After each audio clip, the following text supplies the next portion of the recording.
All right. Now, what we are muppeting here is not Hellraiser 2022, but it is the original.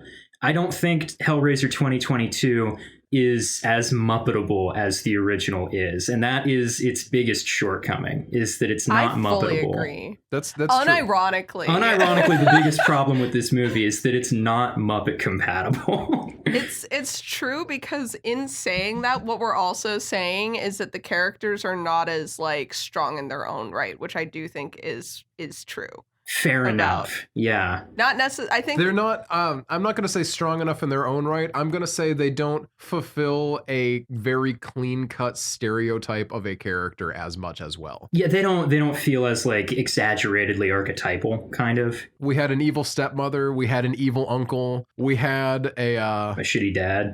A shitty dad and a daddy's girl daughter and Pinhead. You know, that's more archetypal it could not be. No, couldn't possibly. Okay, so per our previous type just dropped the Pinhead type. Pinhead male, super rare.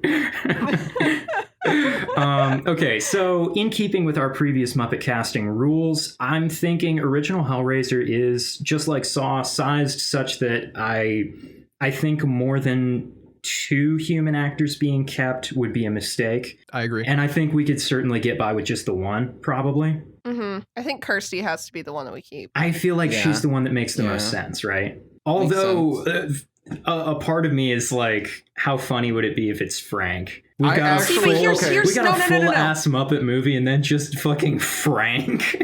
Okay, but a Muppet being like skinless. Okay, hold on though, because like Frank puts on Larry's skin at the end. So what if Larry is a Muppet and we get skinless human Frank wearing Muppet skin at the end of some movie? Okay, my thought was very similar. In fact, was what if Frank is a human and then dies and comes back in Muppet form? Ooh.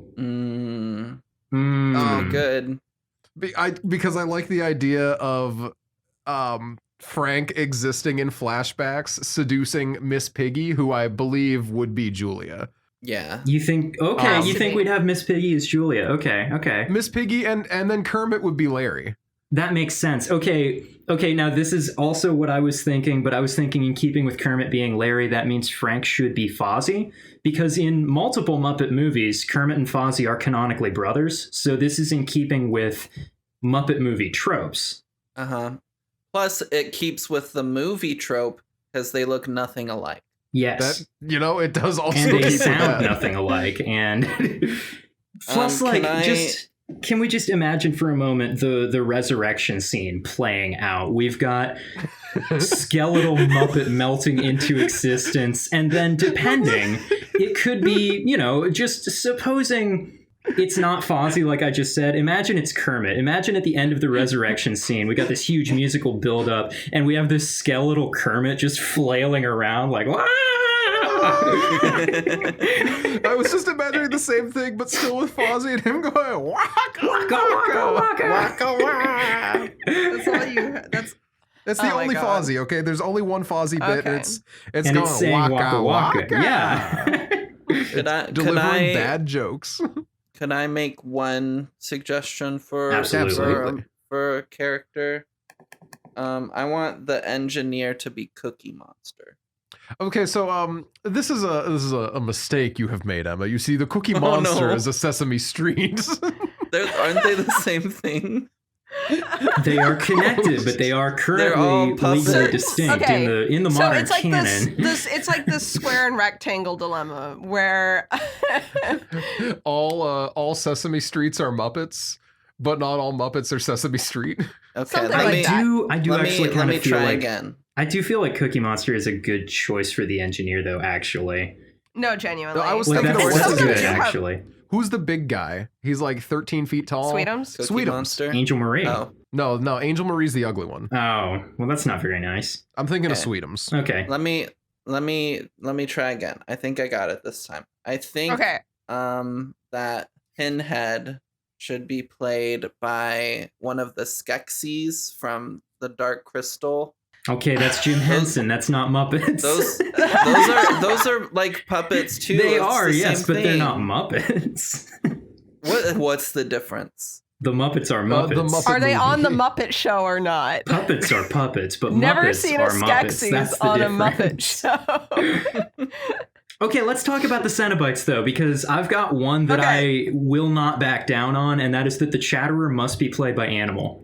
Absolutely. That is not negotiable. That's not an option. He is the only choice. It does make sense. It makes a lot of sense. As a lover of Animal and Chatterer, I am fully on board for this.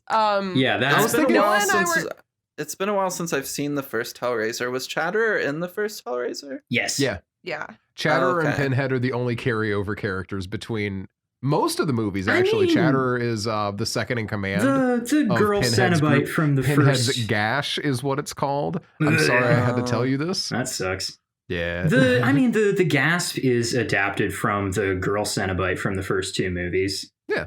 So that's kind of a carryover also. Yeah, but I mean, like in all the shitty Hellraisers too. Chatterer. We're not talking. Okay. No, but what I'm saying is Chatterer as a character that's literally all I'm. He's always as a character present. has maintained a consistent presence. Oh, okay, cool. I also love the idea of Chatterer being Fozzie. Also, that like for no real reason. That makes a certain amount of sense.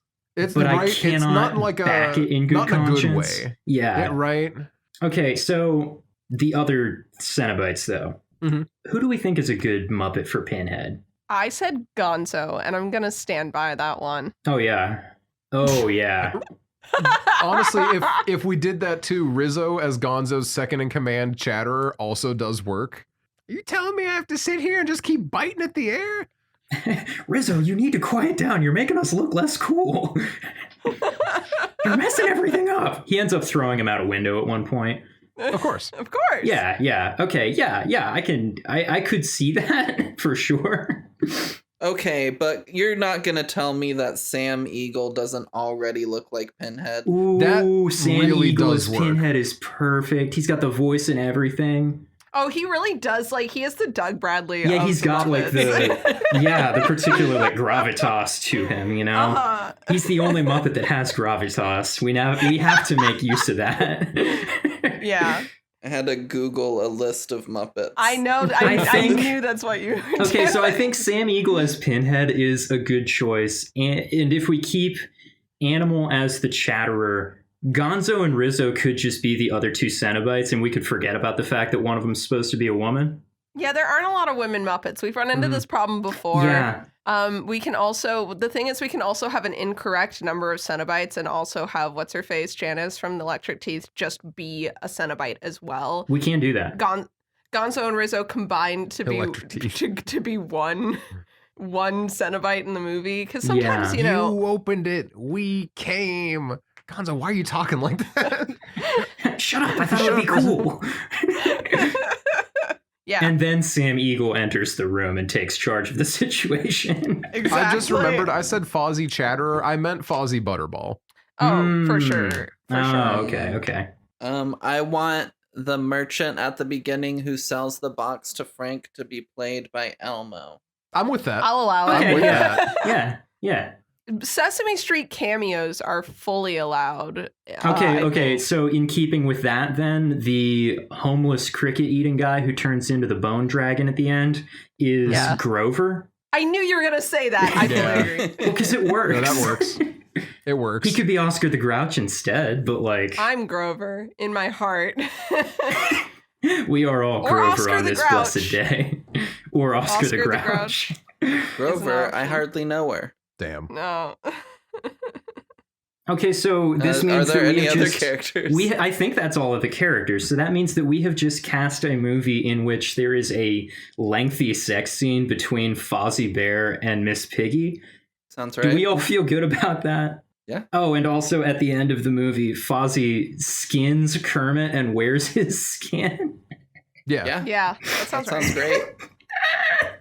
I think the best part of this is that Fozzie gives off energy of guy in a Muppet suit. Not like to the level that Sweetums is. Right. But because of the way he is, he definitely is a guy in a suit more often. Yeah. And Miss Piggy is not that. Yeah. Also, Kermit's skin would never fit on Fozzie. And I think that's the best part. It's just Fozzie, but with like a ball cap that's Kermit's face and mouth. Skinless Fozzie, but with a ball cap that is Kermit's face and mouth. Yeah. And by skinless, I think we can agree. We just mean shaved. Oh no. We're talking skinless Fozzie. I like the idea of shaved Fozzie. Initially, we get skeletal Fozzie. Skeletal Fozzie. At the end, when Sam Eagle finally catches Fozzie to punish him for his crimes and they fishhook him, instead of saying Jesus wept, he just says waka waka. Waka waka. Boom. Exactly like that, yeah. Yeah, I think this is all. I think that's it. I'm so annoyed that I didn't think of Sam Eagle Pinhead. That's such a good... It's a perfect casting. Like it's honestly the only Muppet who could be Pinhead. Right? Yeah. Once he's been suggested, it's like, well, that's the only option. That's like Animal as the Chatterer. It's just it just works. It's intuitive. Yeah.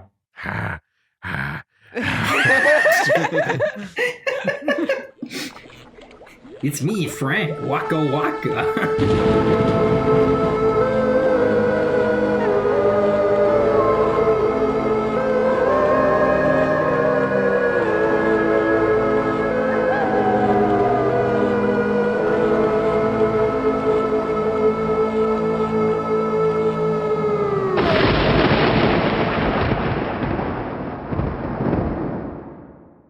Welcome back to Casual Obsession, the horror movie podcast where we talk about horror movies. I'm your host, Noah, and today with me are Emma. Hi. Jeff. Hello. And Nina. Hi. Waka waka. Waka waka. Waka. It's the rules. Oh my god. I forgot that. Who did we cast as Zep? Animal. Yeah. Rules. Oh god, that's so good. But we're not talking about Saw this week. I know you might be surprised to hear that. No, we're talking about Hellraiser, but not the one that we were Muppet casting either. No. We're talking about 2022 Hellraiser by David Bruckner, or directed by. Yeah. So we open up the movie with the Inception bois as somebody is buying a puzzle box. Where were they? Serbia. The box has been purchased for one Roland Voigt, a bored billionaire who just, it's the classic tale as old as time. Bored billionaire seeks sensation. Really? Yeah. We switch from Serbia to an homage to Hellraiser 8 Hellworld with a big party house. And a young man is unwittingly tricked into opening the puzzle box for Roland so that he can make a wish or something. We don't know because he just says that he gets a reward if it's opened. But then we cut to 6 years later and our main cast of characters for the rest of the movie.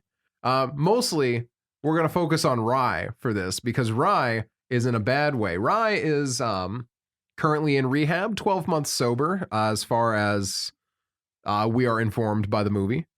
And also a little down on cash. It seems like the service industry isn't treating her well and she needs to make some money. And her boyfriend Trevor is like, well, it's not a clean way to make money, but we could get some money. And he tells her about robbing an art warehouse that just has something's expensive in it. And like, weird billionaire stuff. But they go and they open up a safe that it just has the puzzle box in it. Over the course of trying to open the safe, they've had a little bit to drink. So Rye comes home drunk and this pisses off her brother, who's like, I can't believe you threw away your sobriety, kicks her out of the house. And that's where we're, I don't know. I think that's a good spot to like pause, right? Yeah. Drop off the synopsis. Because things start to pick up after that in a Hellraiser-y way. Yeah, she got the box. She's out on the street. Yeah, she got the box out on the street. I feel like it's worth mentioning that the guy who did the puzzle for Voight got fish hooked. Oh yeah, he got hooked real bad. Yeah. But yeah, critical reception for this movie. Right now we're looking at... what do people say? 6 out of 10 IMDb, 66 on Rotten Tomatoes, 55 on Metacritic, and 3.1 out of 5 on Letterboxd. Which I feel like... That's very middling. And I feel like it's a lot more middling than the movie deserves. Absolutely it is. I think a lot of it is the Hellraiser stank. Hellraiser has been a bit of a rough franchise for the last 15 years. And it's gonna hold some innate like negative spin from that. And also we have trans Pinhead, and I think that unfortunately also attracted some negative attention from the wrong people. Which is bullshit because she's incredible. Yeah, Jamie Clayton does amazing stuff in this movie. Yeah, there's no reason to hate it because of her, and having female or even just non-binary Pinhead doesn't affect the story at all. No, and the story is the same. Yeah, it also just kind of makes sense. Mm-hmm. For those out there, Jeff and I are book readers who read books. That's right. Whoa. I learned how to read and started immediately rubbing it in people's faces. So I'm gonna pull this out of between the first Hellraiser book and now. Noah had purchased Hellbound Heart, the novel the first one is adapted from. And I read it, and in that book, it fucks so hard. Holy it's shit. So good. Oh. I highly recommend. Clive Barker, obviously, incredible writer. Yeah. Amazing writing style. But in the book, all the Cenobites except for I think one are largely use I think its pronouns for the most part, if I'm remembering correctly, and are described as being aggressively like gender neutral. So that when casting, it's like I think doing any kind of gender blind like casting makes a lot of sense. None of them are supposed to be any specific gender. Yeah. And the only specified genders of any Cenobites in the books are women, and Pinhead specifically is described as having a feminine voice. So, yeah. So it's like, Doug Bradley is the incorrect casting here. Really? Yeah. When you think about it. Love him. But all things said, like, I think it's just something that you can't. If you're gonna get mad at it, you're a fake fan. That's my That's my book reading opinion. We are getting up on a high horse on this podcast, and we are not going to get down off of it. We probably will. I get very embarrassed very quickly. No, we're staying committed about this high horse. Okay. Anyway. Yeah. All that being said, I feel like these reviews are about where I expect them to be, but I also wish that they were higher. Yeah. Twitter Brandon had something to say about this, though. Twitter Brandon. Oh, Twitter Brandon. Watched this movie and made ready a to get angry thread. The first one being, use your R rating if you have one, for fuck's sake.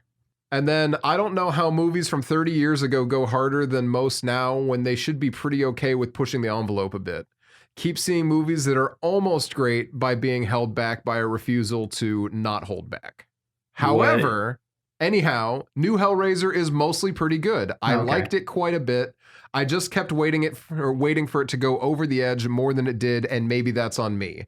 Definitely has a few strong moments of pure terror that got me. Jamie Clayton's pretty excellent as Pinhead. More of these. Final tweet. Wish it was way hornier than it is, but, what a world we live in. Again, though, I dug it. It's right behind the first and Hellbound for me of the now 5 I have seen. Valid. Which there's not a single other Hellraiser that I think is going to bump this lower down the list. So, thumbs up. Okay, I guess. Well, you think putting it in spot 3 isn't good? I really hate Hellbound. It's okay. So I don't know. The second time that I watched Hellbound, I enjoyed it an awful lot more than I did the first time. I feel like by the time I watch it again, I might have come all the way around to liking it. But like, I don't know. I don't like a lot of the criticisms that I see leveled against this movie, and I can wait this until we're in the spoiler zone to actually like dig into it. But I don't know. It just annoys me. Yeah, I have thoughts about the not horny enough aspect specifically. Yeah. There wasn't a single ball gag. What the fuck? That's true. No ball gags. No dong. Actually, slight dong. There was definitely there was dong. Absolutely dong. Yeah. For a few seconds, no less. Yeah. But that's in the spoiler summary. Right. Jeff, you look confused. I'll point it out to you after, and you'll be like, oh, yeah. No, that is a dong. I don't know how I didn't recognize it. No, I remember it. It's just I don't know. It looked a little bit like The Engineer, but it was dong. What is The Engineer if not a dong that runs down the hallways? Yeah. Okay. Anyway, I rate this movie an 8 out of 10. What about y'all? Who wants to go next? I think this is a really solid entry in the Hellraiser franchise. I had a very good time with it. I love it. I give it a 9. 8 out of 10. Nice. Nice. Poggers. Emma, how about you? I will. Well, so I've seen the movie, I think 3 or 4 times now, which is Same. a lot. And as I've settled on it more, I think I've enjoyed it a little less each time, honestly. Okay. So I'm gonna give it like a 7.8. Still a very solid movie. Really enjoyed it, but it has some flaws. And Okay. it could also just be some of my expectations of what the film was gonna be, like, were missed, and it kind of like fucks with my perception of the movie a little bit. But Sure. we'll get into that post spoiler summary. Cool.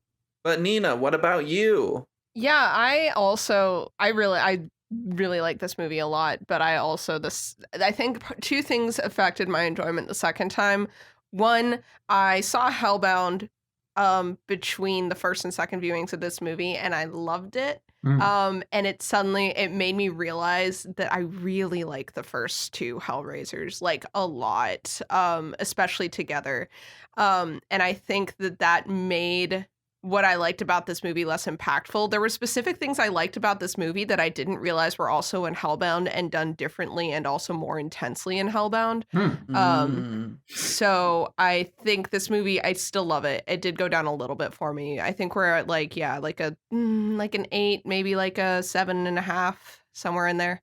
What is Hellbound the second Hellraiser movie? Yes. Oh, okay. I haven't seen that one. Right. I very much enjoy it. I have landed, I think, on putting this in my 3rd place as well. I wasn't sure until rewatching Hellbound whether or not 2022 was going to sit in the 2nd place or 3rd place. Yeah. I think I really like the continuous story of the original 2 movies a lot. That is nice. And I think that they have a staying power in my brain that this movie is not going to have, as much as I do love it. So is your ranking first Hellbound and then 2022? I think so. Okay. I'd say mine's probably the same. I've seen a lot of people on TikTok kind of switch up 1 and 2, and they'll have like 2 as first and 1 as second. I think that's a very interesting choice. Yeah. I can respect it. I just really like the first one, especially since like it's such a strong adaptation of the book. The second one has a lot of neat, like, expansive world building in it. And it does that in a pretty neat way. Yeah. I mean, I love how brave they were of in the first one, just having so much of the cast played by Muppets. It was a big I feel like that was really innovative. And moving away from that for the rest of the series was like an interesting choice, but like it adds a lot to the first movie. So how about them trigger warnings? All right, we sure do have them. Yeah. Well, I mean, you say that like it's like as much as last time. Well, it's way less than last time. Yeah. We got 4 things. We got body horror. We've got gore. We've got addiction, including also surrounding topics about addiction. You know, some of the stuff that's going to come with, and we have a little domestic violence. Just a lot of shouting, a lot of arguing among family members. You know, Rye and Matt, her brother, do not really get along. Yeah, they've got issues. And a lot of that is due to the addiction conversation. Yeah. So, yeah, that's about it for this movie. And honestly, like, this is a much less bloody movie than movies past in the Hellraiser canon. That's not to say that it's not bloody. And that's not to say that it doesn't have some, like, big moments. But I wouldn't be afraid to watch it if that's, like, something that you're concerned about. Because I guarantee that and by guarantee, I mean I remembered far more blood in this movie than there actually was. And even just in between watching it with Nina the first time and then watching it again now, it was a cleaner movie than I remembered. while it's also still like gritty in different ways. Right, you know? right. Gritty's in this movie? Yeah, He's one of the Wow. Muppets. he does the gritty. This Well, nice. Yeah, Perfect. Emma, how scary is this movie? Is this a scary movie? I think it's more on the side of uncomfy than scary. It's got some squirmy moments. It's got some squirmy moments for sure. Mhm. And some icky moments of like kind of make you cringe a little bit, just because it's a little gross. But I wouldn't describe the movie as like super scary. But if we're factoring in icky and gross into a scary rating, I would give this like a solid like 4 or 5 right. maybe, depending on the day. Cool. But Noah, what is, now that we're through our little pre-section and moving into our post-section, what happens in the rest of the movie? You had me at the edge of my seat with your non-spoiler summary earlier. I'm so sure that I did. A real cliffhanger. Yeah. So the continuation from there is after Matt kicks Rye out of the house, Rye heads down to sleep in the car and finds their box of pills and decides to take some pills and then hang out in the playground. While in the playground, she manages to open up the puzzle box, but does not get stabbed by the puzzle box. There's a little blade that pops out, and it wants blood. While just kind of spacing out and spinning on the little merry-go-round, the Cenobites appear in the peripherals, in the just like vaguely seen around the side of the playground area, which freaks Rye out just a tiny bit. They are like, well, hey, either you get cut on this thing right now, or you got to give us someone else, in a whole cool moment where Pinhead punches a hole out of the center of Rye's chest and chains burst out, hooking into Matt, waking him up and having him be like, I need to go find Rye. So he goes out and finds Rye spacing out on the merry-go-round and gets cut on the puzzle box. After getting cut on the puzzle box, they go back to the public restroom that's nearby. He goes to wash his hand and gets yoinked by the Cenobites. We don't see this happen. We just see the big hallway open up in one of the doors and that cool underwater blue light pouring out of it before he just screams off screen. And where did he go? Rye isn't taking this well because, the last thing that happened was Matt kicked her out of the house and he vanished. So Rye's trying to figure out what exactly is going on and goes back to Trevor. She's like, hey, Trevor, I'm taking the same amount of these drugs as last time you gave them to me, and now I'm hallucinating, and I don't like that. I keep seeing these things all over the place. Where did this box come from? What is happening? They track the box back to Selena, you said? Serena. Also, I don't think Trevor gave her those pills. Oh, well, I mean, she has a conversation with him that led me to believe that. Oh, okay. Because he's like, well, how much did you take? And she said the same as last time. So at the very least, I he's didn't aware get the of impression the that usage. he was involved in those because of the way that she finds them in her car and stuff. But that's kind of beside there were the point. her pills. I got the idea kind of that he beside the gave them point, to her sorry. agent, but it doesn't really matter. So they go find Maneker, Serena Maneker, in the old folks' home that she's currently in because it's like a hospice place. Yeah, because she is dying of cancer. She's her last things were to deal with the estate of Roland Voight. And she's like, he disappeared.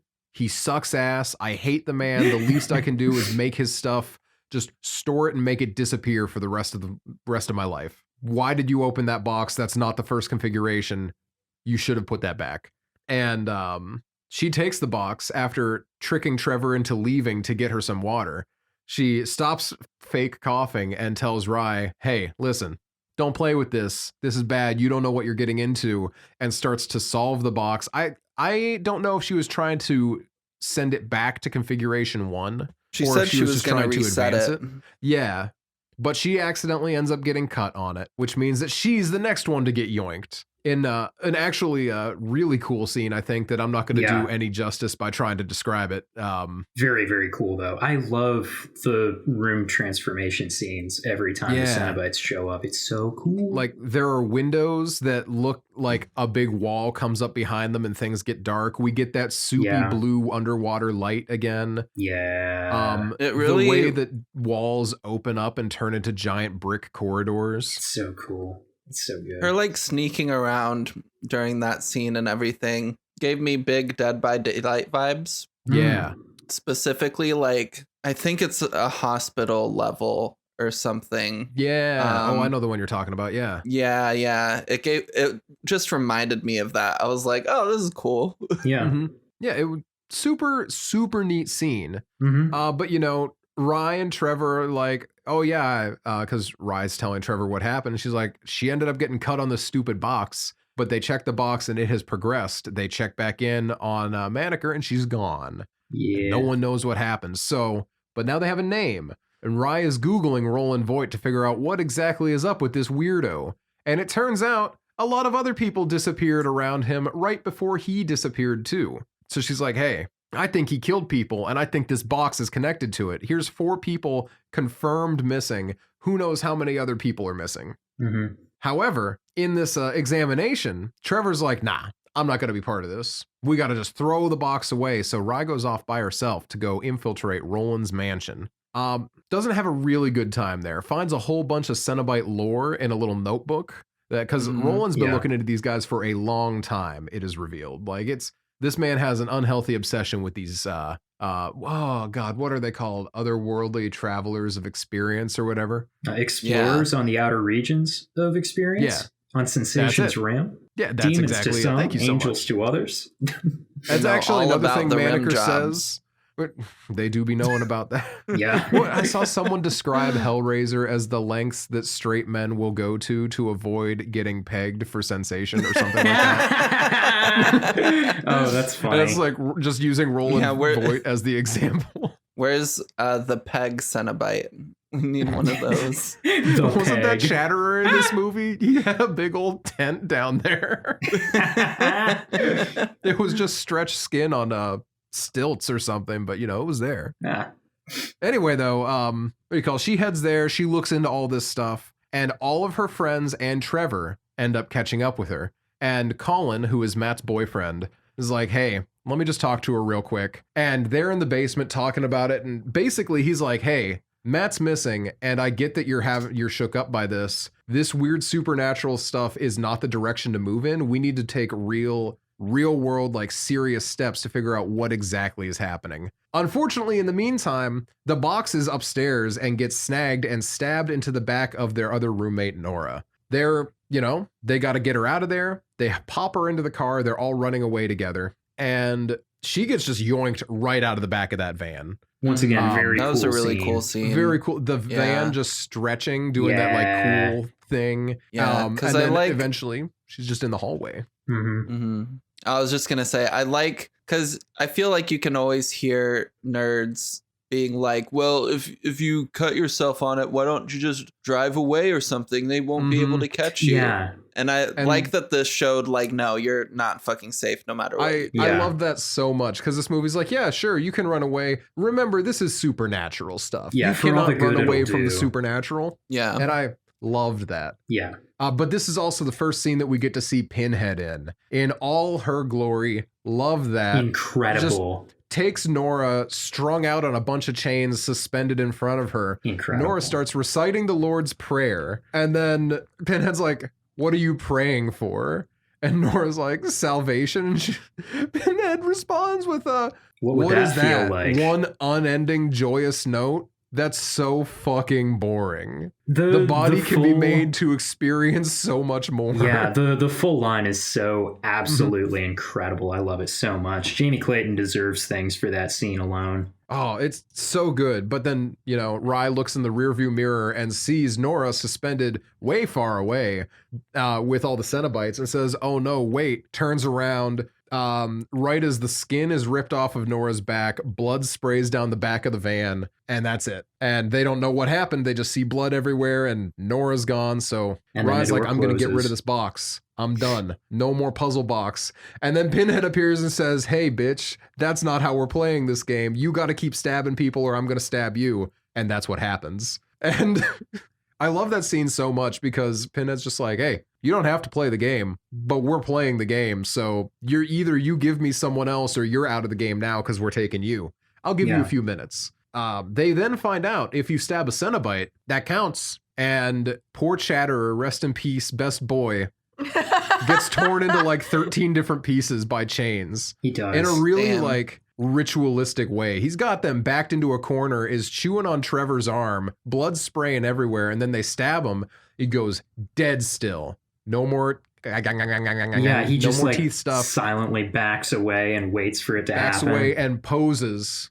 Gets hooked by the chains, and Pinhead has this Mona Lisa smile, and it makes me so happy. Just like, okay, you got us that time. Not gonna work again, but you got us that time. Yeah. Tears Chatterer apart, and everyone runs back into Roland's house, which I forgot to mention this earlier. There's a big metal cage over it right now that has the same patterns on it as the puzzle box. Yeah. And they realize that all of the metal caging of it is keeping the Cenobites out. So they're hiding in the house. And you may remember earlier that I said that Nora got stabbed by the puzzle box somehow, but I didn't tell you how. Oh. Well, that's because Roland Voight is alive and in the house. He's living in the walls. He's living in his own walls. Roland comes out. Turns out Trevor's been working for him the whole time. And Roland is not pleased at how long it's taking Trevor to collect 6 people for him, even though it's been, what, a day and a half? It's been kind of fast. Which is something that Trevor points out because he's like, dude, chill. I have enough people in this house right now. I don't know what to tell you. But then we see that there's a giant brass contraption coming through Roland from his back all the way through his chest. And it looks like it has bloody twine strung through it. These are Roland's nerves that are strung up through this massive contraption that every now and then just twists just a little bit. It gives him a little pull. He's just like, every second is like an eternity. They don't give me enough pain that I grow numb to it. They just tweak it just enough that it always hurts as much as it can possibly hurt all the time. Yeah, he like gets a break for a minute every now and then just so he can never get used to it. Mm-hmm. And it's, God, that's the most Hellraiser shit that we've had in a movie in like since the original. It's such an interesting little thing. And the way that the appliance looks stuck in him like that, I love the way that it looks because it like it doesn't look like it's trying to look like anything else. It's just this thing that they stuck in it. Yeah. It looks like, you know, in a video game when there's like just something that has clipped through something else. Yeah. That's what this looks like. Yeah, it's just not supposed to be there. It's just stuck there now. Yeah.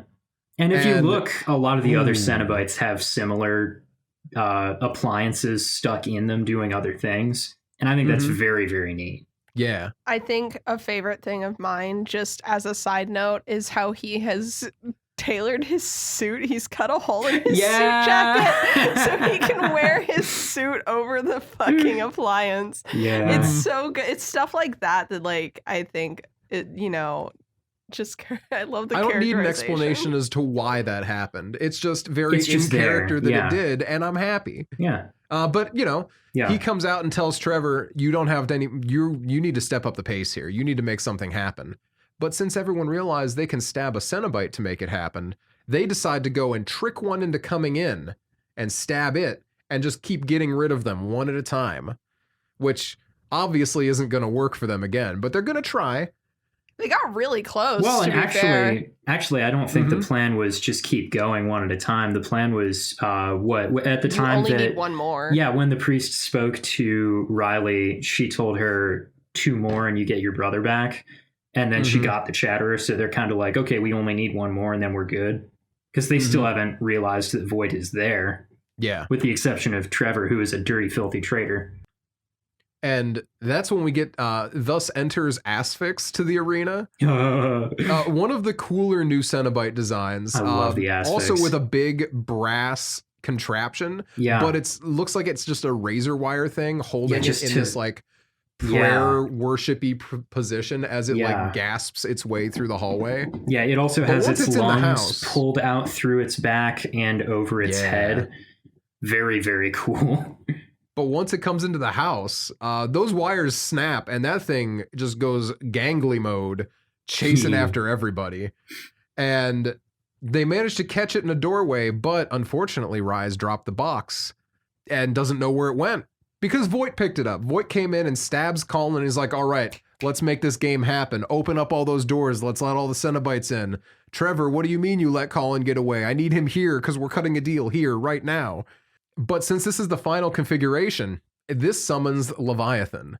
Leviathan is, I think Leviathan might be mentioned in the first Hellraiser, but Leviathan is seen in the second Hellraiser. It's this big, I don't think it's even mentioned in the first one, actually. Huh. Well, anyway. Yeah, it's this giant diamond shape, though. Yeah, it's a big old, like, four-sided pyramid, top and bottom. Big old, like, shape. And it starts to descend down on the house, which as it zooms out, the whole world is blue, and we see that we're back in the middle of the labyrinth again, which is a really cool thing, in my opinion. It's very like, cool. Oh, cool. Yeah, they kind of got lifted into their world, not the other way around. Yeah. Which I got something to say about that in a second. Oh, I have so much to say about so many things. So let's see. I should wrap this up. I apologize. You're good. You're good. Roland goes off on this little monologue about how, oh, you thought I built a fortress? No, I built a cage. You're stuck in here with me just as much as I'm stuck in here with you. You can't do anything. And I want to cut a deal. I want this out. And he's talking a big game. He comes up, he straightens his jacket and tries to make a speech and then keeps getting zapped by the machine.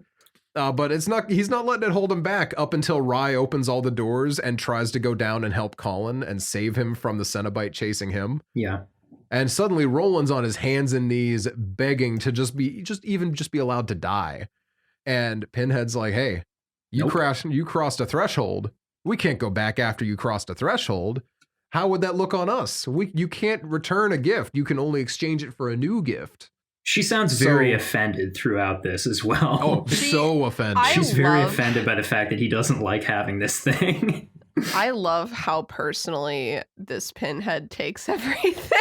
Everything's just like, you don't, She's just like, like you reject our gift? Let us in so we can address your displeasure. Like, she sounds like she's so done with his shit. She's like, okay, Karen, lodge a complaint with the superiors, I guess. And Voight's like, I'm trying to. Mm-hmm. Tell your god I've got his priests trapped in my house. Kind of what's happening is he's telling her, I want to talk to your manager, and she's like, literally. I am the manager, you asshole. How can I address your complaint? It's like asking to speak to Bill Gates because you're having some customer support issues. Yeah, and getting Pinhead, and Pinhead's just like, we do not have to go that far up. That's not even a step on the chain you're allowed to see, much less anything else. But they decide that they misread Roland. He's a small man. He doesn't want sensation. He just wants power. That's all that he actually really wants. So then a boat chain-sized chain comes down and impales Roland through his newly healed chest and drags him up into Leviathan itself. And this is after he has to like vomit up a bunch of machine parts as the thing falls out of him, which is a pretty neat scene. There are so many good scenes in this movie that like cement it as a contender for my number 2 spot. Favorite Hellraiser movie. There's just so many good scenes. There's a lot of good shit in this movie. I love it. Oh, anyway. Okay, yeah. But meanwhile, while all this is happening, we get a really cool like parallel scene in the basement happening upstairs, like Roland and Pinhead versus Rye and the Gasp in the basement, where they're both trying to cut a deal here, but Roland has no bargaining power. And then meanwhile in the basement, we have Rye saying, hey, I didn't choose this guy. And the Gasp is like, well, he's marked anyway, so you got to give me someone else then. And she turns and stabs Trevor in the chest with the whole configuration. Not even like the knife of it. She just stabs him with this big old spike. Yeah. And that's fantastic. She stabs him. He gets yoinked right down into hell immediately. Directly to hell. Do not pass go. Do not collect $200. And as everything's done, Roland's gone. Pinhead is up in that room waiting to meet with Rye. And she's just like, hey, I'm going to go finish this. I'll meet you outside. Goes in and Pinhead's like, well, you want your brother back? And Riley has grown smart in this whole time and says, nothing that you give me is going to be actually what you promised me. There's going to be some strings attached. I want no gift. I want nothing. Which is such a great scene as well, because then Pinhead seems horrified at the concept of going through all of this trouble, all of this pain and sacrifice for nothing. She seems really she's like, damn, man. That sucks. Yeah, Riley says, sucks. basically, I just want to go back and have a regular life. And Pinhead's like, are you sure? Because that sounds like it really, really sucks. Yeah, literally, it's just like, you are going to go back and live your normal life with the knowledge of all the pain and suffering you put your friends through to get nothing in return. Yeah. That's what you want? And the gasp being present for that scene as well. The gasp gets incredibly soft with her in this scene. They both do. Yeah, they both. When Pinhead says you've chosen the lament configuration, you can hear just they both sound like they feel incredibly bad for her making this choice. Yeah. Mm-hmm. They're like, that's the opposite of fun. Man, that sounds like the worst thing ever. These people who have just pins and needles stuck through them in all kinds of ways. Their bodies absolutely mutilated. And they, the whole thing that they do is torture people. And they hear her say, I just want to live a regular life. And they're like, oh, geez. Oh, no. Mm-hmm. Oh, that sounds awful. And that's the end of the movie. The only person alive from the group now is Matt's boyfriend, Colin, and Riley. Everyone else has been picked off by the Cenobites. Yeah. And they leave with, what do they do with the box? I don't remember. She just drops it and leaves it in the room with the priest and the gasp. Yeah. Mm-hmm. And that's then it. Then we had the final scene of Roland Voight becoming a Cenobite and getting his dick ripped in half. His dick is that's ripped when we in get half. the dick. Yeah. It doesn't explode, but it's no wolf cop. It's no but there is no a wolf brief cop. dick there, and you do get to see it blurrily ripped in half. Yeah. Yeah. Roland's clearly having a very bad time during this, and then at is. some point his eyes turn black to prove that he's a Cenobite now. Yeah. In this really cool crucifixion pose. On Yeah. a cool Hellraiser-y looking brass effigy. More on that later. Probably. So, Can I say a quick aside? Yeah. Please. I've been over here struggling with hiccups, and it's been no. so annoying. I'm so sorry. But then I was so frustrated, and I remembered the whole, I don't know if you've seen this on TikTok, but people being like, if you have the hiccups, just say, I'm not a fish, and you'll stop hiccuping, because hiccups are like an evolutionary trait of our brain thinking we're like a fish for a second. And are you kidding? Is that it? And they're like, if you say I'm not a fish, you'll stop hiccuping. Does it work? So I've been hiccuping and just dying, and it's been so annoying. And so I was just like, I'm not a fish, and it stopped. Is that why you I did your haven't little hiccuped. mind blown thing back here? I'm like What the shocked hell? right now. I'm like, Yo. why the fuck did that work? What? I love that. I gotta remember that. Jeez. Yeah, I will be remembering Wild. that. You're welcome, Yeah. listeners. Wow. now you know. Wow. If you don't mind me kicking off the conversation. Let's go. Absolutely. Yeah, do it. So I think this movie really suffers from too many characters, honestly. Oh. Because you have the main survival characters, but then you also have all of the Cenobites trying to be introduced. And it's a lot, and I feel like we don't get to know any of them super well. Mm-hmm. But I don't know that's a problem with the movie, but I think one of my disappointments with the movie is before it came out, I was seeing everything about the new Pinhead played by a trans woman, and just like all this talk about her. And obviously, like, Pinhead is an iconic piece of the Hellraiser franchise since the beginning, like very notable character. And then in the movie, I feel like the movie itself is trying to sell us more on the gasp, and we get a lot more time with the Gasp than we do with Pinhead. Or I don't know. It was weird. And I don't know why particularly they were trying to sell the Gasp so hard over everybody else. Yeah.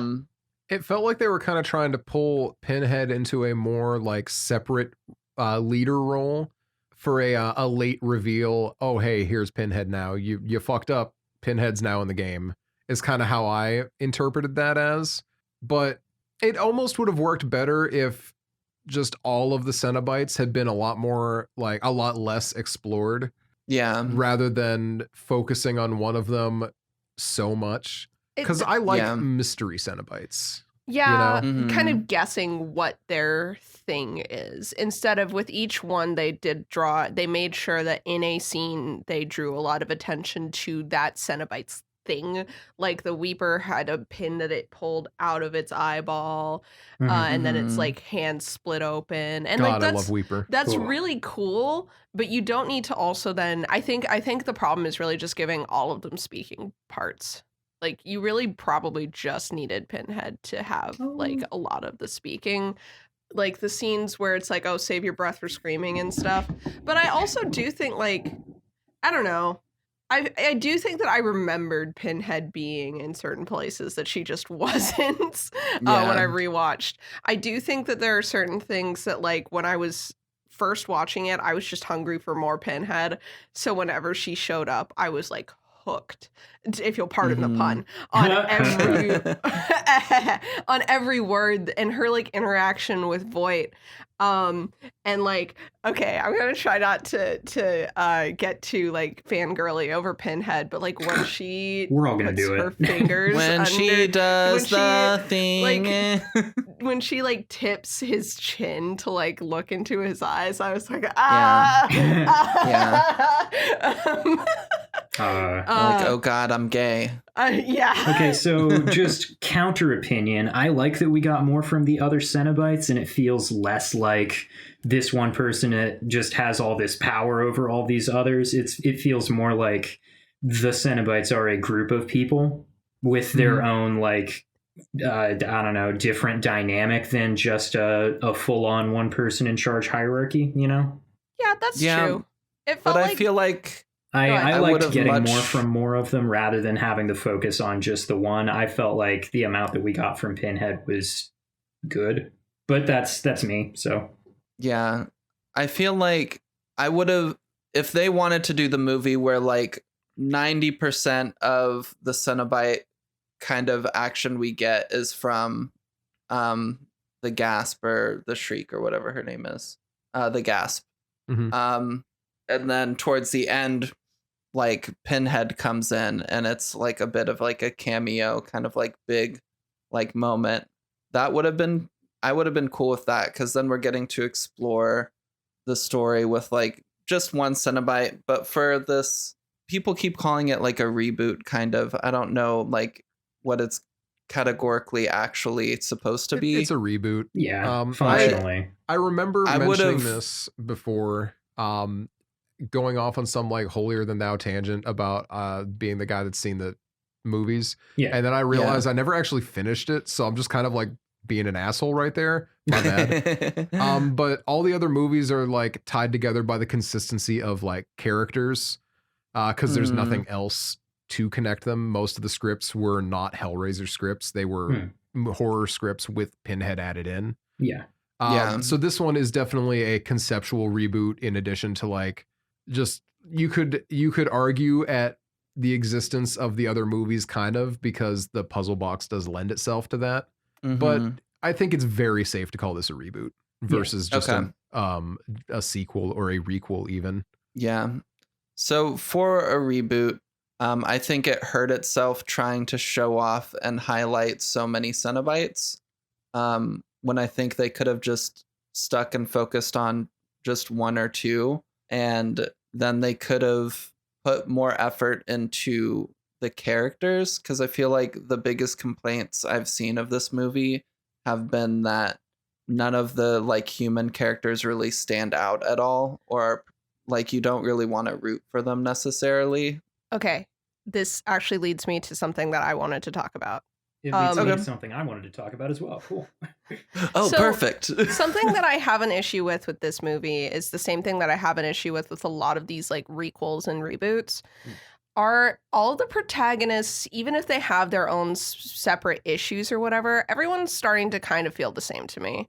It really feels like we're coming in with we have a new group of protagonists, and they're young, and at least one of them is queer in some way. I'm thinking specifically of this, like the Scream reboot with this as well. And like we have this like new shiny group of kids, and I'm thinking about Hellraiser specifically. Kirsty is our quote unquote protagonist, but a lot of Hellraiser, the first movie, is seen through the lens of a fully adult woman with Julia. And I think that a lot of Hellraiser to me, especially again having read the book, is like in my head, we're not focusing on innocence being tarnished here. We're not focusing on like someone like accidentally stumbling into something and then terrified trying to get out of it with like Kirsty. A lot of it we're focusing on people who knew what they were getting into and then didn't like it. We see this in Hellbound too with the doctor character that we follow for a lot of the movie. It's people play. This is kind of one of the foundations of this kind of subgenre of horror, is people playing with this like unknown concept and thinking that they have a handle on it. And while I don't think like we needed to focus on Voight, because like that would pretty much be a rehash of the first one, and I don't think we need that, I do think what they ended up doing feels a lot like what we've seen with the Halloween requels and with Scream and all this stuff, where it's like, oh, we're going with this like group of characters that are young and quote unquote innocent. But that is something I had the thought about recently after watching Hellbound. Okay.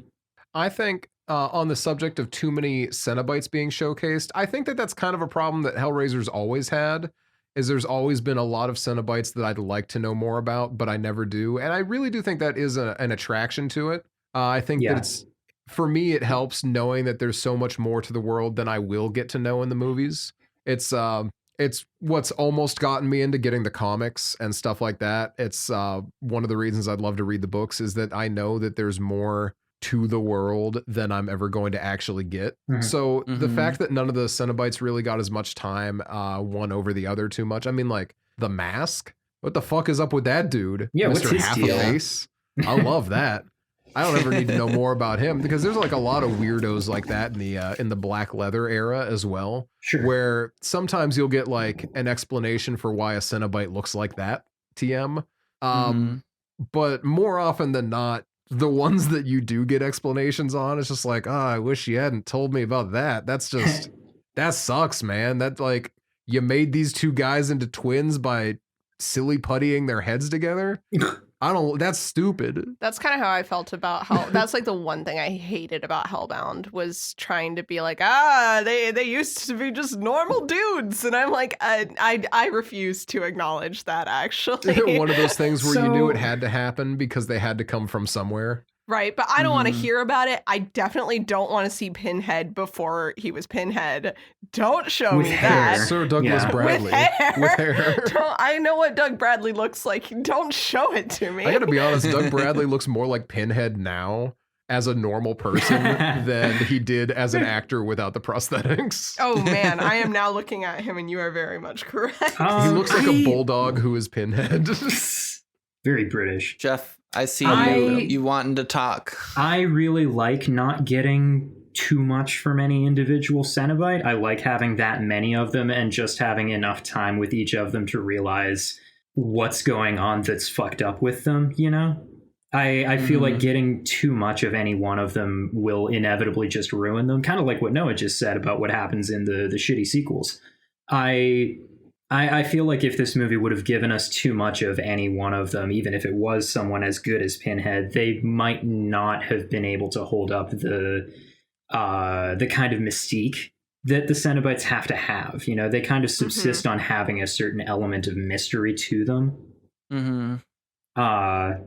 So I think having the number of them that they have in this movie is what allows us to have as much like Cenobite screen time cumulatively over the course of the movie as we've got.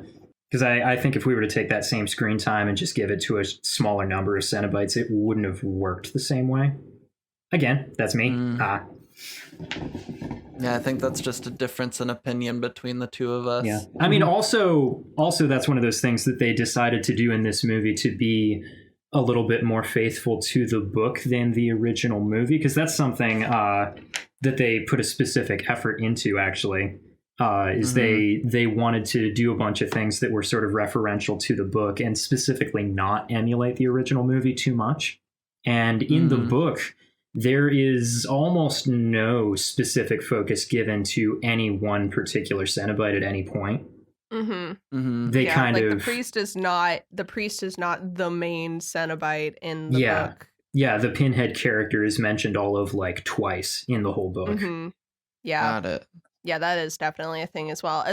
As much as I will always want more of this Pinhead. Absolutely, yes. I do also agree that like this is kind of how the Cenobites are supposed to be. It's just ragtag group of fucked up little guys, and also one of them is in charge, but just in a very like everyone is kind of always looking towards her and being like, you go with this? Are we good? Are we doing right? Are we doing the right thing? Yeah.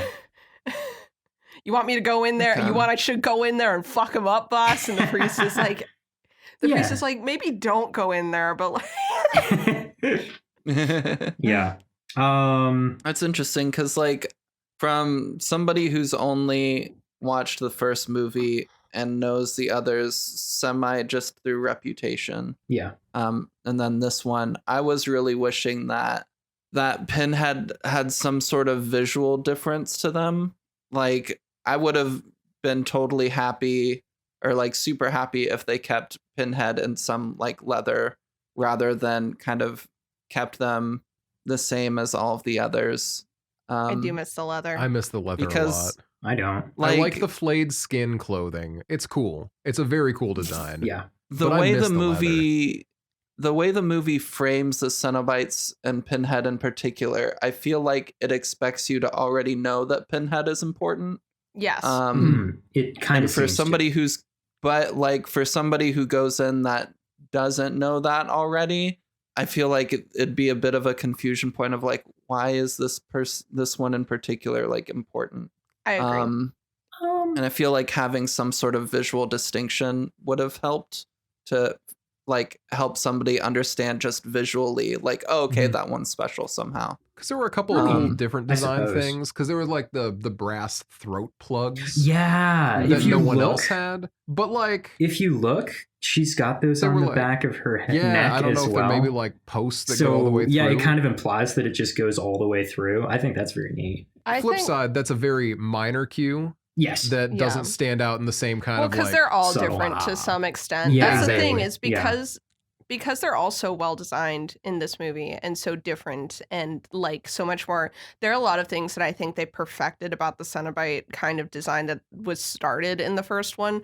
Like how the one Cenobite has her like framework that comes out of and like kind of holds her posture together. A lot of them have that in this one, but it's so much larger and more striking and their silhouettes are a lot better. Yeah. And I think that because they are all so much more fine-tuned and each have a theme to them in a really interesting way, they also do kind of, Pinhead loses their standout ability, which is something that, like, I mean, Jamie Clayton has a lot of gravitas, and I think that is the biggest clue is that when she starts talking, all the others are really, like, again, they're, like, really eager to do things. And it's not that Pinhead isn't enjoying it. It just seems like she's a lot more reserved and a lot more like held together with how she addresses the things that she's doing. She's definitely got the most like of that going on compared to everyone else who seems really eager to just tear skin from body. Yeah. But yeah, I think a visual cue I honestly agree on a character design standpoint because of how like they did all these new Cenobites she does not stand out as much. I do think the skin robe is neat. How does that work? Where did that skin come from, babe? Oh my god. It's just leftovers. It's just leftovers. It's unwrapped leg. Yeah. I would also like to say, and I'm curious if you all agree, they did Chatterer dirty. I was so sad when Chatterer died. By fish hooking him? Yeah. Yeah, there wasn't as much like fun stuff done with him. They literally just hooked him and ripped him apart. And I wonder if that's supposed to just be sudden, but because for, again, somebody who doesn't know Hellraiser too much, Chatterer is like the other big Cenobite that I know. Right. No, I would say Chatterer's Chatterer is the big one. like, yeah, the second biggest Cenobite kind of in movie canon, or in pop culture canon. Like, people do love Butterball, but let's not get confused here. People love I don't Butterball even know which one that fucked is. Up little dude. He's the little guy with the goggles on. He's like round. I have no idea. Fair enough. but to have Chatterer be killed in the movie like pretty quickly, it felt a little dirty.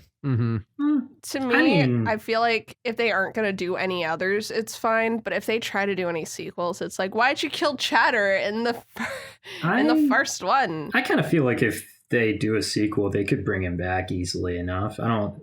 I don't really get the impression that getting fish hooked kills you per se, because of the particular supernatural elements that are at play with the Cenobites at all times. Like, you know, the way they can survive having their lungs ripped out through their back and pulled over their faces and all.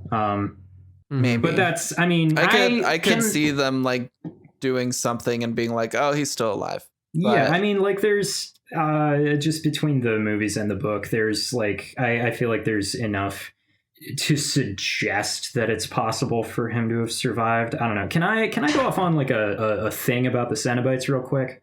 Absolutely, you can. This is okay. So the Cenobites are a super interesting thing to me and incredibly compelling. And the one thing that I think this movie does really wrong with them is the thing that Hellraiser 2 does wrong with them as well. And that is showing the process of becoming one and having it be fast. Because I think, okay, so the impression that I got, that I get from everything else involving them, except for like the two becoming a Cenobite scenes that we get between these movies, the impression that I get from absolutely everything else, and including the book as well, actually, is that like becoming a Cenobite would be an incredibly slow process. And that like from the moment that they first like, you know, fish hook you or whatever and stuff, in tormenting you, they are also supernaturally keeping you alive. And the more or less the process is just one little thing at a time, one tiny modification over and over gradually until eventually, you know, years down the line, you have become the Chatterer or something, and you look back at yourself and you think, oh, well, I guess I'm not human anymore. And the most compelling part of that process to me is the idea that like the only supernatural aspect of it is that it doesn't kill you. Ultimately, it is a thing that these people did to themselves intentionally, and given the opportunity to just not die from that whole process, they would have done it independently anyway. And I think that's really, really compelling. But then when they show the Voight becoming a Cenobite scene at the end of this one, and they get whatever the hell happens to Chenard in the second movie, they show it being like that. And I feel like that kind of ruins it. Is by somebody, you know, just putting you in the Cenobite machine and flipping the big Cenobite switch to on. Literally. And yeah. Like, no, I feel like agree. that really fucks it up. So specifically for 2, his eyes don't go black. So in my mind, he wasn't like, he was a Cenobite, but he was constantly being puppeted directly. In my mind, he was not a full converted being yet. They just like he gets that thing process. like stuck to his head, and okay, because he's being like directly maneuvered in that one. And I feel for that one specifically, they decked him out, like they hit him up with all the toys, and they're like, "Please go do some stuff for me real quick." but he wasn't a dude. Leviathan was producing him to use him as a tool, basically. Yeah. Okay. Whereas this one, I'm definitely with you though. It almost feels like they're like, oh, Voight, you wanted more, huh? Cool. Here you go. Yeah. And they just like cranked it up and, hit the big Cenobite switch. Yeah, I definitely, and I really like what you said specifically, Jeff, about like it being this slow process for the types of people who would have done that to themselves anyway, or to each other. Or to one another, yeah. Yeah. And specifically then the ending to me, like it's like a cult. Like, isn't that the whole point? Yeah, it's a gradual thing, and it's a slippery slope, much like it's kind of an analog to Riley's drug addiction in this movie. Yeah. And like with Frank, it would make sense, or even with Chenard, of like, he is someone who very clearly enjoys inflicting pain on other people, not in I am a fucked up little guy who's had a lot of sex. He revels in causing pain for other people. And even he goes too hard too fast, and the Leviathan's like, okay, anyway. And then like, it's like, you are not the type of person I want to hold on to anyway. Mm-hmm. But it's the same thing with the scene where they show Doug Bradley like using the box in the beginning. It's like, I don't want to see that. Like, well, that's another reason why I don't want to see that. Is like, I know these were people, but I refuse to believe that this happened immediately, and I continue to refuse. Or that he did it by accident, because when it's that long of a process, it cannot be an accident. Yeah. And you're going to tell me it was an accident and now he's in charge? No. Yeah. He knew what he was doing. Come on. Yeah, that's a beef. I fully agree with you on all points. With all of that said, there is some stuff that I do like about Voight's scene at the end. And that fits into a different small rant that I can wait to launch into if somebody else wants to talk first. Briefly then, I would like to bring up the scene where the mansion is shown to be in the middle of the labyrinth. Yeah. Very cool. Because I really loved that. Also, just as a quick reminder, your Bruckner quote, I want to hear it. Yes. I assume it's part of your next rant or something similar. The next rant. I've got a series of scheduled rants. I see. And after the Giallo rant. So when the red lights in the basement, that was to signify it was dangerous. Well, no. It's not the basement. Okay, it's the secret passageways in the walls, but we'll get there. So I really liked the house appearing in the labyrinth, specifically because I like how the house is in a cage. Yeah. And Voight is so certain that within his cage, not only is he safe, but they are trapped. Yeah. And while this is definitely true, it is not as true as he thinks it is. Yeah, it's like he's in over his head and he doesn't realize it. He doesn't know how in over his head he is. And that's what I love about that, is you see him fighting and like being like, I tricked you all. Now take this out of me. But in reality, he's not where he thinks he is anymore. He's in their territory, so squarely in their territory. He's so hosed, he doesn't even know it. Yeah. And that's one of the things that I really loved about the house appearing in the middle of the labyrinth, is like, my guy, you don't have the bargaining power you think you do. You're on their home turf. Your house is just there. Pinhead is entirely humoring him through that entire conversation, and you can tell. Absolutely. She's watching Riley in the back and just being like, yes, Roland. Mm-hmm. She sees all of that and she's just like, yeah, whatever.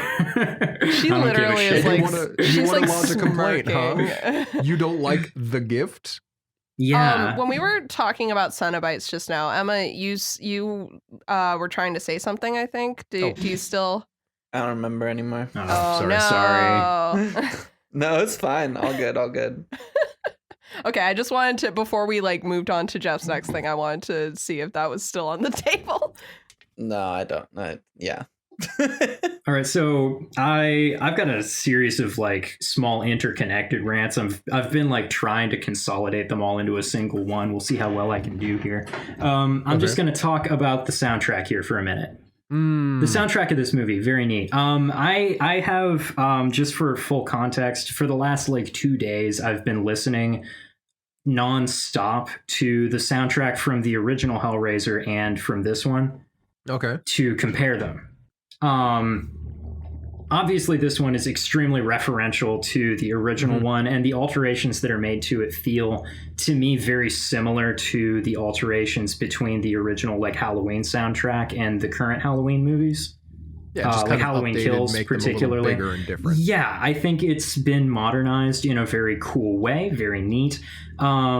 It made me realize that this movie is a lot more action forward, whereas the original is a lot more drama forward. And I think that is a criticism that I will 100% accept, is that this movie could stand to be a little bit less action packed and a little bit more drama forward. And I think that perhaps would have quelled an awful lot of people's issues with it, except that nobody's saying that when they decide to shit on it. So I refuse to accept their complaints.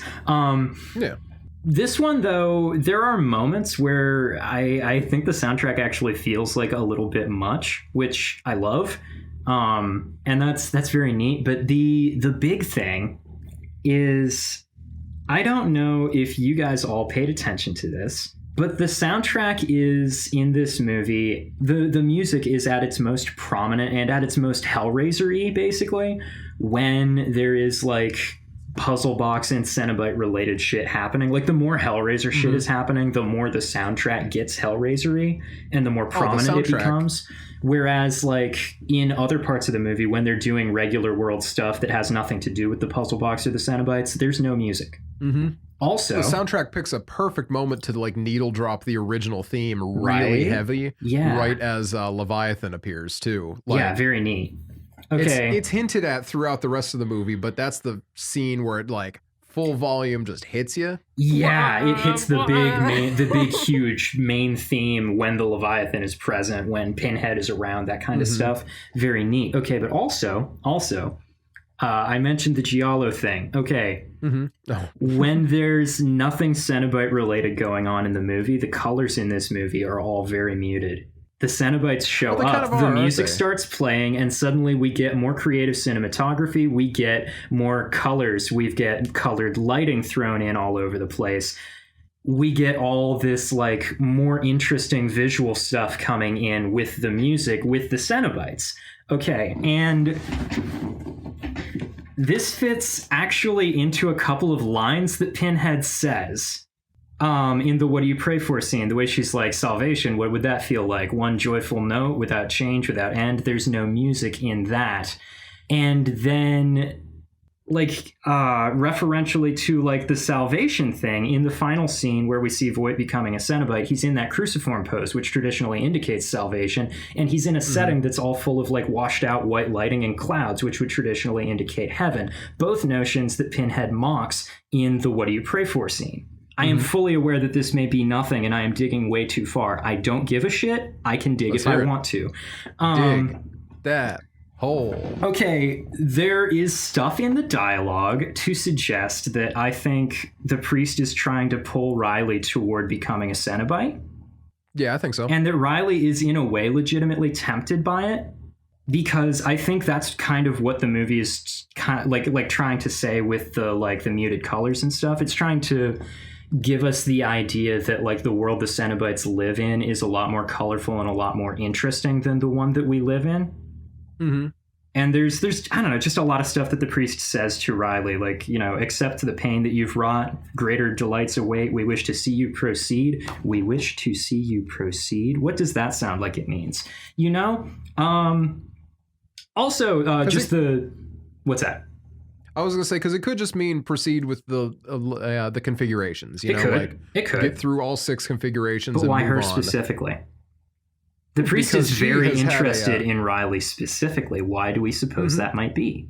Well, I believe it would be because Riley has dodged the hook in the box 4 times in a row. I think that's definitely it. It's like, I think the priest like definitely has a thing for people that are just out of her reach. She's like, oh, Roland, you kind of suck, man. You're kind of doing some interesting things, but I don't really care. And then with Riley, she's like, no, wait, please, love me. Okay, this brings us into this lengthy Bruckner quote that I found. I'm so excited for this quote. In an interview with Filmmaker Magazine, in which, actually, just as an aside before I get into this, this movie is written by Ben Collins and Luke Piotrowski, I think is how that's pronounced. And those two are the guys who adapted the movie Siren out of David Bruckner's VHS segment. Mm-hmm. Which I he did see executive that. produced. They apparently the three of them, he met the two of them just somewhere, and they started talking, and they told him that they had an idea for how to adapt that segment into a full-length movie. And he thought their idea was really cool. And he was initially going to direct the movie that they made out of it. But then he was in talks to do a Friday the 13th movie. So he ended up just executive producing it instead. I want to see the Friday the 13th movie that he would have made. But then they made the movie The Night House, which I have heard a certain amount about lately, and I'm planning on watching sometime soon. It seems like these three just like working together, and I think that kind of shows just in the quality of the product that we get, right? Okay. Beyond that, okay. Last thing about that. The Night House is adapted actually loosely from a Hellraiser pitch that Collins and Piotrowski had written 10 years previous. Interesting. Yeah, so I'm very interested to see what's in that movie. Okay, so Bruckner says... Okay. And this is a very long quote. I apologize for it, but I do think that it is all relevant. All right, Bruckner says, I think the original movie is very much about possession, and a lot of people have mentioned that there's an aspect of self-discovery. Certainly that's the metaphor of opening Pandora's box, discovering something that's inside you that you were afraid of in some way or another. The addiction subplot and the themes inherent in that are, for me, an adjacent conversation to that experience. It's about someone who doesn't have a healthy relationship with their desires. They're using them to cope, to escape. Riley is someone who I think feels very anxious in her life and has developed an unhealthy way, as most of us do with addiction, to relieve herself of the burden of being by getting carried away by all these delights, whatever they may be. We like to say that Riley was drawn to anything shiny, whether it be this guy Trevor or a bottle of pills or a mysterious puzzle box. Anything that allows her to lose herself. But there's consequence to that. Okay, so just that concept of a person who has an unhealthy relationship with their desires. That's what the Cenobites are. Because Pinhead has that one line where she's like, enough is a myth. Yeah. And everyone who ends up being drawn toward the Cenobites, people like Frank, people like Voight, are people with an unhealthy relationship with their own desires. And that fits right into the drug addiction subplot that Riley has. So I think what the priest sees in Riley is the way that the world around her is just not working out for her. You know, there's a line in the book where the Cenobites are like, oh, the world disappoints you, huh? That's why we're here. And I think that kind of thing is really what shows through here. And I think that's what the priest likes about Riley, is that she's a person who, given the opportunity, would absolutely exit her life if she had something else to go into, you know? So I think what she sees there is basically an easy convert, you know, in a way that we don't really see from most other characters in the movie. I'm with you on that one, because it's very clear that Riley's life is very it's been rough in the journey to stop using and stuff like that. Riley's not having a good time. Supportive family, but supportive with the catch of, you got to stop messing up because there's only so much we can support you. Yeah. You know, feeling like she's just not doing well with things. Yeah. And, you know, nothing seems to be going her way, to the point where she's willing to try and rob a random knick-knack out of somebody's shipping container. Yeah, just to try and out of an attempt to maybe get some kind of money out of it. Yeah. No, I like that take though. I think that's very interesting, and I think that definitely it has legs at the very least. I think this movie has more depth than it appears to at first. Also, there's just a lot of really cool visual shit in this that pushes all of my buttons perfectly. There's this one shot that I refer to in my notes exclusively as the Giallo shot, where it's when oh my god, when Voight has just stabbed Nora, and she's in that, like, you know, she's like accidentally in that secret passage that's in the walls. When she gets stabbed, she like stumbles backward away from him, and there's this like sort of dim cold lighting behind her, and she's kind of just a silhouette in front of it. But as she stumbles backward, there's this really narrow shaft of orange light that goes across half of her face for a moment, and it looks so fucking good. That is fun. It's that is really cool. I like it a lot. Some good lighting. Yeah, so that's most of my things. I think I might have missed something, but I have certainly talked for long enough at this point. I'd like to talk about Roland for a second, just as Let's a character. talk about Roland. I love how he's really stupid. You know? It Yeah. kind of seems that way. He understands the concept that the Cenobites are way out there, very, very different things. But he still thinks he has power. Oh no, not even that. Oh, okay. This guy is looking and he's like, yes, I chose liminal, sensation. And he's looking at the word liminal and sensation, and he took away pleasure, or at the very least positive sensation. And there's nothing about that wording that would make me think I'm going to have a good time. Yeah. As knowing what he knows about them. Right. To If be he's fair, seen them. He's seen them, and they're always talking about like, oh, we're explorers on the realms of sensation and pleasure or whatever bullshit. So I can understand how he got there. I do love though that after his at least 5 conversations with these guys and knowing all the different stuff that they do, he didn't think he was going to at least get a mixed bag of sensations. He's just like, their tastes weren't what I expected. And it's like, babe, they have literally flayed their own skin into geometrical patterns and clothes, my friend. It's not like, because with Frank, it seems like he knew what he was getting into. And in the book, like, we get some confirmation of this. He didn't exactly know what he was getting into, but when he was coming out of it again, he doesn't regret it. He just wants to stay alive now. He's like, and he also has a superiority complex about it every time you read his inner monologue, and he's thinking about Julia. He's like, yeah, I've been through so much, and Julia has no idea, and she's a stupid bitch, and I'm using her. Frank is like fully confident in what he did, and he thinks, man, I'm gonna be the only person to have gone through this otherworldly, extremely weird, like, sensation thing and come out the other side alive. Meanwhile, Voight was like, I've seen people who wear their own skin as clothing, and when I asked for sensation, I'm kind of curious. I'm curious what he was expecting. Me too. What he wanted. Yeah. Was he just like, I want 24/7 orgasms? Yeah, like what did he think was going to happen? I really do wonder. And then what did he think? Like, it's clear that when he did the exchange, he just wanted it to be done. He didn't really care what he got. Otherwise, like, he had no expectations. Yeah. It wasn't an option, and Pinhead made the decision for him because he didn't have any ideas. Yeah. Yeah, I do wonder, like, Voight, what were you you literally saw them tear people apart with hooks like several times.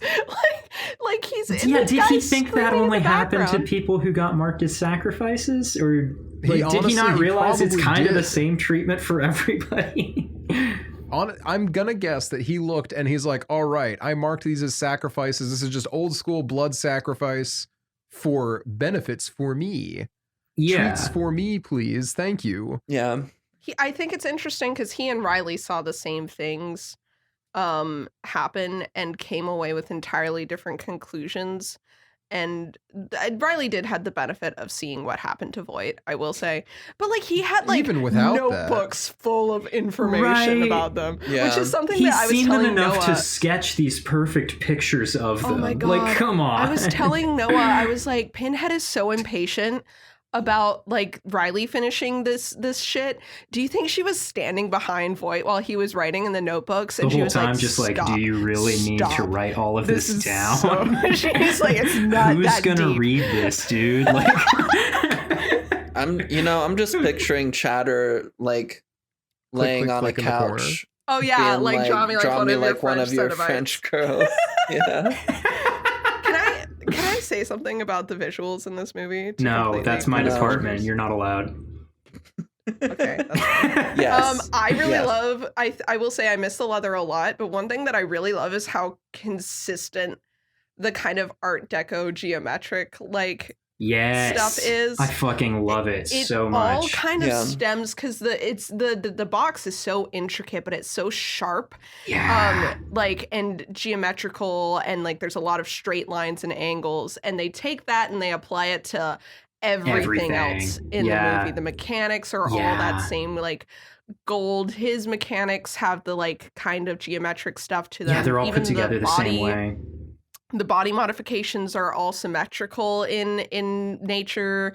Yeah. So they all look like they're kind of wearing this like 1920s shit because it has that same vibe to it. I really liked how consistent the art direction was. Absolutely love the art style. Actually, so much that I busted out my pencils in my sketchbook for the first time in like actual years last night to draw this. I'm going to send it to the chat here so you guys can see it. You're gonna have to forgive the fact that my symmetry and my line weight and my measurements and shit are all like terrible, but literally I like the style so much that I just like got high and drew this, and that does not happen to me very much. Like I said, this was the first time I've gotten my pencils out in actual years. Oh, that's sick. This shit just all looks so good. So good. I love how like in Voight's summoning room, I fucking love that room. I love the way his house is shown. I've said it before. It looks like one of the old houses that you would see in like an Argento movie or something. It looks so fucking good. And I love the way that his summoning room specifically is this, big, huge vaulted ceiling. And there's this window in the roof that has like all this like geometric pattern stuff going through it. And it's parts of it are like retractable. Mm-hmm. Mm-hmm. And it comes in like from all the edges toward the center, and it looks so cool. It's like an aperture focusing on where the Leviathan comes down.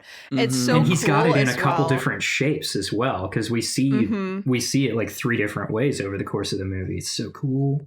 It mirrors like the configuration. Yeah. I also love, because a lot of the things about like the geometricness of it also kind of mirrors like the labyrinth and how like bold and strong and winding those lines are. Because you think, hell itself, as Hellraiser portrays it, is very gothic, very like bricks and candles and shit. Yeah. How are you going to make something like the 1920s aesthetic fit that? But somehow it just meshes really well and also updates the kind of aesthetic of the movie without like modernizing it too much. The fact that the aesthetic that he's gone with is not like a minimalist style. We don't have thank God we don't have any minimalism in this movie. Ugh. I would lose my mind if the rich guy's house was like Elon Musk. I would have just not had a good time. God. Yeah. This guy may have sucked, but he knows how to decorate a house. Mm-hmm. He does. He's got style and pizzazz. He was devoted to opulence and just choking everything out of life that he could. Yeah. As a villain, I like him. I thought he was cool. fun fun and mirrored Frank without being Frank, which is important. Yeah. Also, just the concept of the mechanism that was in him was one of the coolest things. I read a full live tweeting from someone on Tumblr who I almost blocked them over it because I was so annoyed with how they were talking about things. But it was when Voight and the mechanism were introduced and explained. They also had a big issue with Asphyx. Every time Asphyx was on screen, their Tumblr posts, no, in a good way, they're like, oh my God, this thing is freaking me the fuck out. This is the only time I've been scared of a Cenobite. What is going on? And the Asphyx isn't even a super threatening one. No, it's just the noise. Yeah, I love that. Also, when it starts moving though, but, I love the way that anytime it's present, you hear it before you see it. It's so cool. Mm-hmm. But yeah, the mechanism was when I think it finally clicked for them. They're like, this is what it is. They're like, up until that point, they had kind of been iffy on everything. They kind of had some opinions on Pinhead that, I almost blocked them over. They're like, I'm fine with Pinhead being like non-binary, but like, what was wrong with Doug Bradley? What was wrong with it? What's this other than #girlboss? Why would you do it? And it's like, because we're not going to hire Doug Bradley again. That's it. We're not going to hire Doug Bradley again. And also, like, again, to pull book accurate out of my ass, it's book accurate. So, yeah. Mm-hmm. Fake fan behavior, because they kept talking about like comic book stuff, and it's like, shut up about the comics. Shut up. Yeah. Read the book. Read the book, fake fan. Anyway. Read the thing that I read. That's what makes you good. By the end of the movie, they were like, this is really good. And I definitely went into it with a bad, like headspace, expecting to hate it. And they're like, after Halloween 2018, I really should have learned my lesson and stopped going into things being a jerk. So shout out to that person for at least like admitting they were wrong. I think that's the root of a lot of people's problems with this movie, is they heard that there was a Hellraiser reboot and they decided to be mad about it. Mm-hmm. And I think a lot of people's problems with it mostly just come down to the fact that like it feels like a movie that came out in 2022. It does. And it's not trying to be the original whatsoever. That's actually another thing that Bruckner said in that interview that I read. He felt the only respectable thing to do, or the only respectful thing to do, would be to not try and emulate the original too much, because he considers it to be a horror masterpiece and he didn't want to seem like he thought he could do it better. Mm-hmm. Also, Clive Barker was very involved in a lot of the conceptual, like, creative work on this. Yeah, I heard about that. He also appears to have really enjoyed Jamie's performance, which is really cool. Good. Mm-hmm. Good. Also, I did not know what he looked like current day until recently, and I looked him up. And no offense to Clive Barker, full offense to the other related party. He looks like a better looking version of Bono. Interesting. Bono's twin brother, who's not a rock star. Okay. Yeah. I mean, I feel like every time I see a recent picture of Bono, I end up thinking, oh man, that guy looks like kind of like Bono, except that he's like old. Mm-hmm. So Clive Barker is shocked. I know we talked about this before. He's shockingly young. Is he? Oh my God. Yeah. No, he was like. He made a movie in 1987. So he was so young 89? When that was made.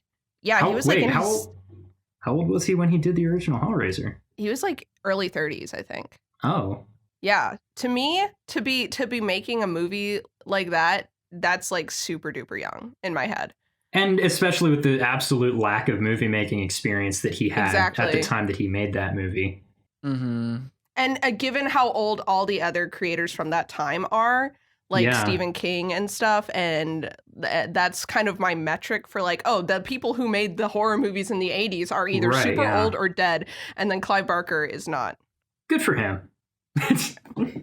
I say one thing that I didn't enjoy about the new Pinhead. Okay. What's that? Besides no leather. Yeah, I miss the leather. I didn't love the distortion that they put on her voice. They did a little bit too much to her voice, especially just in the earlier scenes of her talking. They kind of backed it off later in the movie, but they are doing just a little bit too much to her throughout.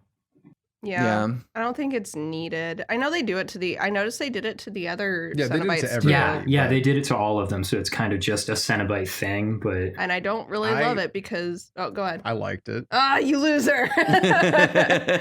I think it's very cool. It's just a little bit too much. I think if they had done it a little bit less, that might have been cooler. I liked it because I thought I noticed it happening to Nora when the pin went right through her throat. Oh, yes, my God. It absolutely and her voice started to like fry out. Yeah. I'm like, oh yeah, their voices would be fucked up if they had all those pins in their throats like that and other such things. Yeah. Yeah, they absolutely are doing that in that scene. Having watched this movie 4 times now, 2 of those in the last 2 days, yes, that's what's happening in that scene. I really love that shot. I want a making of the shot where they show the inside of her throat. The inside of her throat with the needle going through it. And it's like vibrating as she like, Everything about I that love entire scene, honestly, like the fish hooking, the way that they suspend her, everything, the way that like That was so the good. the chains shift to position her differently as the priest walks up. Like Okay. it's so cool. It's Okay. so cool. Okay, so like here's the thing. A lot of people have complained about this movie not being horny enough, not being Yes. sensual enough. Yeah. Here's my like maybe kind of TMI opinion. I think it is just not in the way the old ones were, and in a way where it's you've got to be into some very specific things to pick up on it sometimes. So glad you're You know- saying that so I don't have to be the person to say it. What I was going to do is I was going to say that in that interview with David Bruckner that I read, that's what he said basically. Okay, good. That he feels that he put a lot of the movie's sexuality into the torture scenes, and I think that Yes. particular one is the one that puts it on Front Street the most. Yeah, Mhm. I And I saw was so that, glad and to I'm see like, him say woof. that, because that was how I felt about it as well. And I was just like, I don't know what all these people are talking about. The BDSM getting taken out of Hellraiser when it's in there as much or more than ever. Like It's just more niche. It's not like to me it feels like it's shifted to more extreme because the cultural consciousness of BDSM has kind of grown. So seeing people in leather isn't shocking anymore. yeah, that's once like, again exactly what Bruckner has said about that stuff. So to see like, oh, you're being hooked up and suspended while like someone like very intimately tortures you. I don't know. To me, Like, yeah, what does that feel like? I don't know. Yeah, literally what he was saying about like the redesigns of the Cenobites and stuff, and the reason that they're not wearing leather is he was like, you know, a lot of more or less kink culture and stuff has worked its way into far more mainstream fashion and stuff, and it's a lot more well known by an awful lot of people. It's a lot more accepted. It's a lot more above board in general, and there's nothing that you can do with a bunch of people wearing black leather in 2022 that's going to match the reaction that you would get to a bunch of people wearing black leather in 1989. yes. So why bother trying to do it?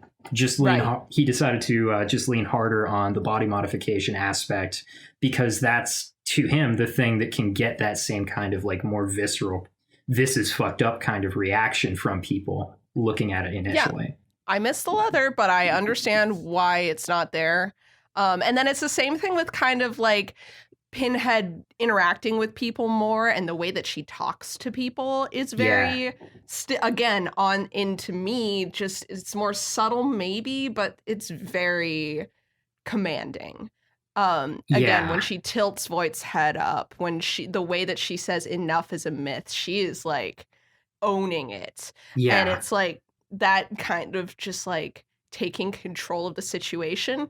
I'm just saying. She's so clearly very, very into everything that they're doing. And she's like, most of it, she's kind of like savoring it in a lot of ways. Like, know, like that's the whole reason for doing things as slowly as she does. She wants to see the way that it all plays out. That's There's the so reason much for the more. one needle through the neck and everything. Like, she's savoring all the little things. There is so much more the human body can be made to feel. I'm sorry.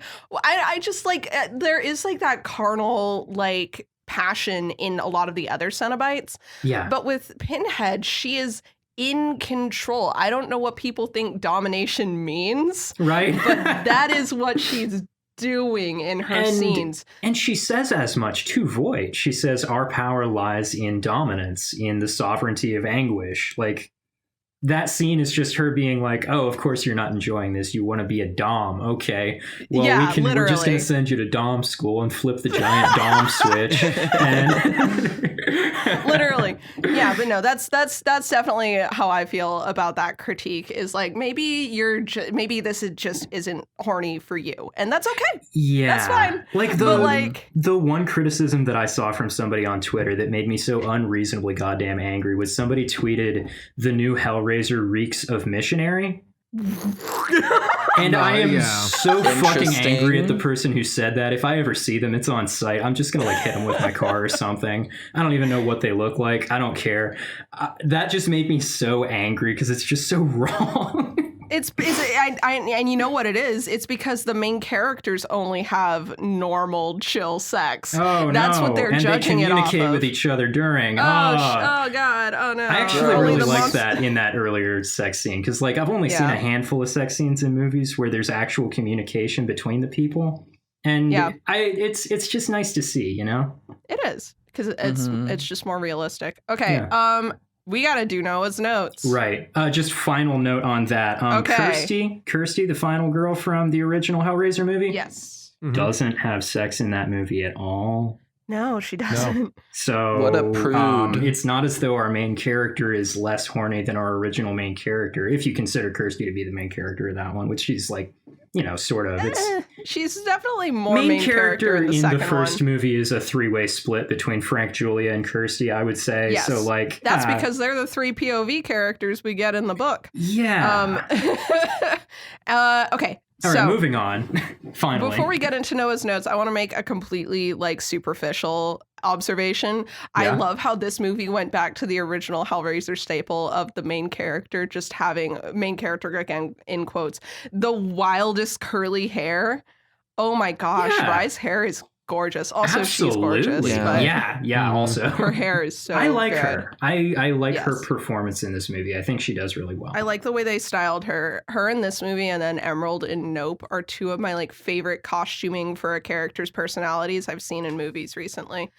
I still haven't seen Nope because I'm a loser. Gotta watch it. Anyway. What a loser. Noah's it's on notes. Peacock now. Oh. Noah's notes. What are we doing? Noah says... The aggressive Inception music in the opening is a weird tone to start, but even better is what could be called to an homage to Hellraiser 8 Hellworld in the house party.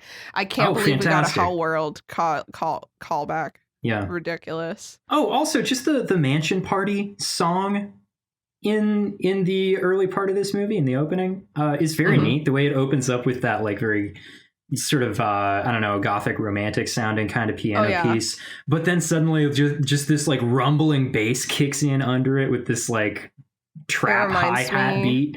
Very cool. I love that. It reminds me of the Devilman Crybaby club scene that everyone talks about, where I guess spoilers for that anime, everyone's at a club and then this giant monster comes out and starts very bloodily ripping everyone out, and there's a choir in the background under this club beat. It's so wild. Very cool. Noah says Voight sounds like Liam Neeson. I don't disagree, but I had not thought of that. A little bit. He sounds like he's trying to sound like Liam Neeson, maybe.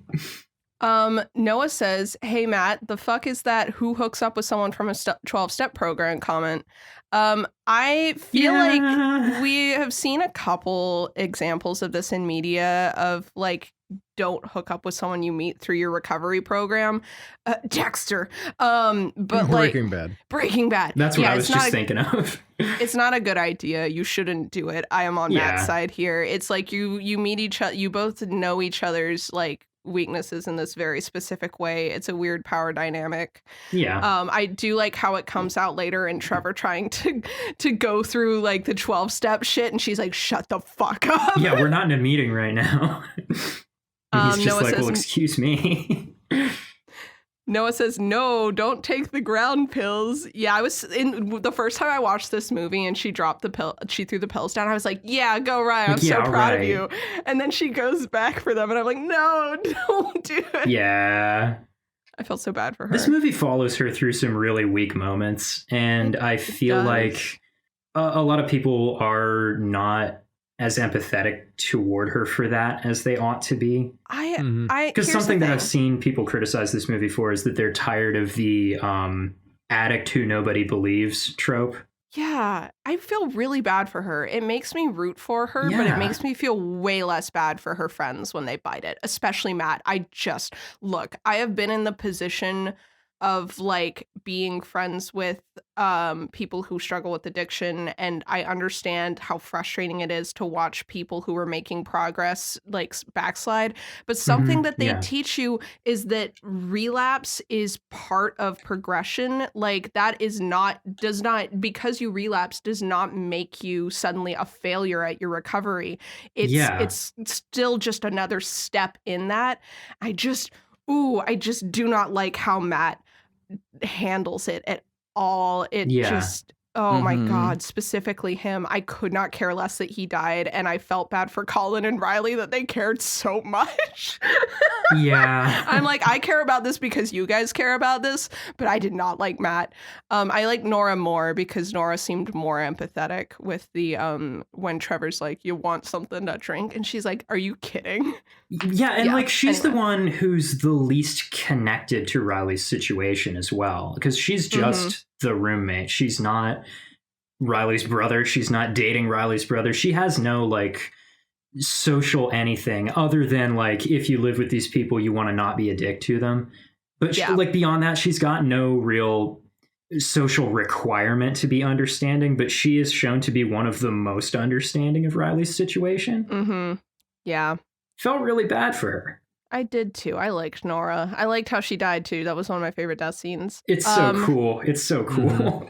Noah says, Trevor's so blatantly a bad guy in this movie. Once you know, I love it. Yeah, that's something I wish we had more time to talk about. But like knowing I was telling Noah, I'm so glad that they didn't try and do the thing that Hans in Frozen was the example I used, where they try so hard to hide the fact that he's a bad guy that if you rewatch it, there's no like signs that you can pick up on. But with this one, if you know he's the bad guy and you're rewatching it, you're like, oh my God, how did I not notice sooner? Yeah, like right up to the moment where he's just crying in the shower, or like having a shower, like kind of dead to the world, and then he sees Rye outside and he's like, what the? She's supposed to be dead. You know, you can tell that's what he's thinking in that moment. She shows him the cube and he's like, oh my God, don't bring that near me. And it's not just that he believes her, it's that he already knows what it does. I loved it. And, anyway. He actually, this is something I forgot to mention earlier. I'm going to be very, very brief. There's this slight theme in this movie of really genuine affection being betrayed. Because we see that with Matt, like even when they're having their screaming match and he kicks her out of the apartment, when she tells him, get out of my room, he doesn't argue at all. He's fully just like stops yelling at her, turns around, walks out of the room, and then continues talking. And I don't know why that hit me so hard watching it this time, but I was just like, oh, fuck, he kicks her out moments after that, but he really does care, actually.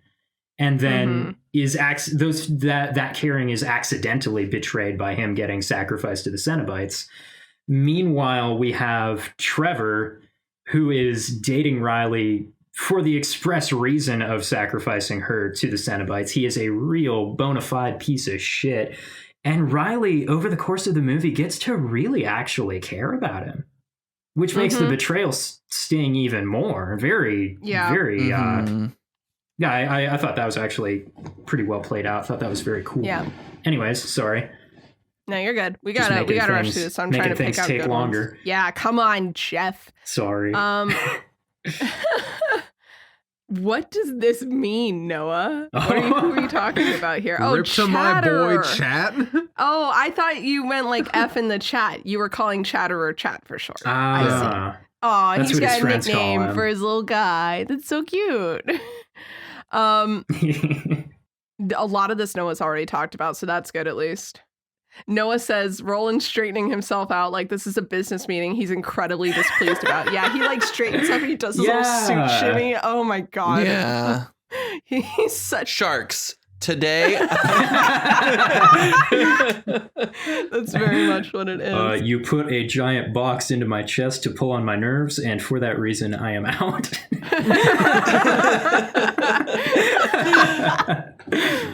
Oh my God. Noah says, maybe I take it back. This movie might be hornier than I thought the first two times. The opening is certainly horny enough, but I was foolishly thinking that the rest of the movie wasn't like that because it was more subtle. And it's I think we already talked about that. Yeah, we could be forgiven for misremembering that, but it is, Yeah, and then there's just the comment that Pinhead doesn't seems like she would not wish the lament configuration on her worst enemy. Yeah. She's like, this is the worst possible choice. Yeah. And so is Gasp. They're both like, are you sure? A life of regret, bitter and brief. Like, they think it is the absolute worst thing possible. Yeah. They're like, regret's not even fun. Anyway, that's Noah's Notes. Good movie. That Lots to was talk Noah's about. Notes. I loved it. It is, again, there's a lot to like out of it, but I think that the first two are still above it for me. It might. Okay. Yeah. That's just where it is on my list. We'll have to cover the second one on the podcast podcast sometime, because by then, when I watch it, I'll probably actually like it, and I think it'll be a good one to cover. I think it's got a lot of good discussion in it. I do think so too. Okay, so next time. Yeah, next time. What's up next? Jeff, I believe it is. Oh fuck! Is it Dicksember? Dicksember.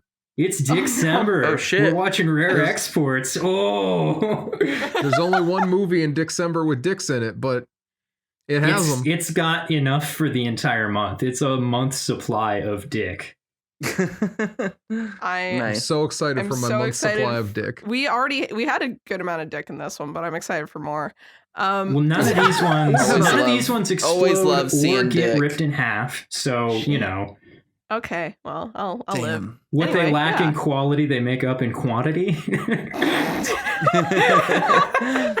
I'm looking forward to talking about this. So excited. I think you will all enjoy the movie. I think it's fun, and I think you guys are probably going to think it's fun.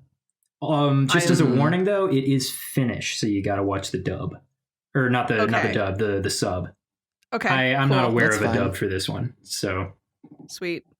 Fine. I wouldn't watch it anyway. Good to know. Exactly. Yeah, the subtitles are better. Everyone knows. Yeah.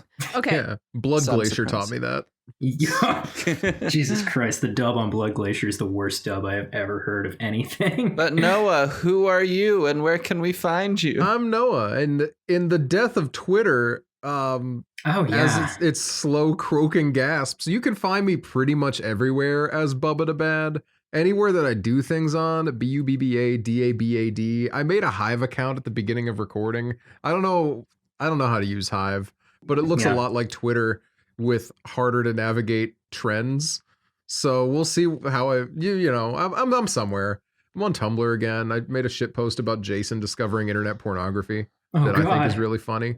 So it's a good post. Nice. You know. And I'm Nina. You can find me at Nina Wolverina on I'm still on Twitter until I'm not, and until Twitter doesn't exist. I'll still be posting pretty regularly. So, but I'm also on Tumblr at Nina Wolverina with a 3 where the E is. And also I post writing stuff at Writing Wolverina there. So I wrote a book and you can hear more about that there. Yeah. You can find me, for the moment, I'm on Twitter at BubbaWubbaDab, but I might not be by the time this comes out, by the time the next episode comes out. I'm not on Tumblr yet, but that's where I'm going, I guess. I might end up in some other places. I made a post on my Instagram a couple weeks ago for the first time in a long while, so I might start using that more often, and that's at The Hammer of Jeff. Just got to wait for the next episode to find out what my Tumblr's going to be. Sorry. There you go. Yeah. And I'm Emma, also known as Emma Panada. You can find me on Twitch at Emma Panada, where I stream sometimes. Twitter's a mixed bag at the moment. I'm probably going to put all of my eggs in the Hive basket for at least a little bit, just to give it a fair shake. Yeah. I have Emma Panada and all the witches accounts on there. So just look up those and you'll find me. Cool. I would say I run the podcast Twitter account, but if Twitter's dying, so is that account. Yeah. So who knows what's happening there. But to the podcast Twitter. Yeah, basically, if you're not already in our Discord, you're going to lose us. Yeah, pretty much. But thanks so much for listening to the episode. We really appreciate it. We will catch you next time. Goodbye.